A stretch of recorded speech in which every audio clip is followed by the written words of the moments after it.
Hi, this is Andrew with Gammill, and today we're going to take a look at how to use your standalone bobbin winder. So now we're going to go ahead and thread it up, go through the thread guide above the cone, go through this little hole here towards the inside of the winder from the outside to the inside, around the back and through the tension discs, and then we're going to press our bobbin all the way onto the winder shaft. Thread the bobbin from the inside to the outside.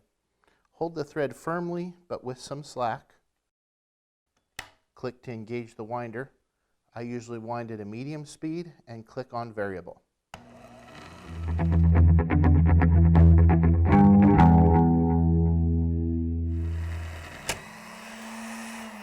And when the bobbin is full, the winder stops automatically. A lot of times people are having trouble with tension and they don't know why, and it can be caused by a poorly wound bobbin. There's a simple way to check and see if the winding tension on your bobbin is correct. So after winding your bobbin, take your thumbnail and press it into the thread on the side. You want to compare the firmness of the wound bobbin to the firmness of the cone of thread. If you find that your bobbin is, by comparison, rock hard or super soft, you'll want to adjust the tension screw on your bobbin winder to correct this.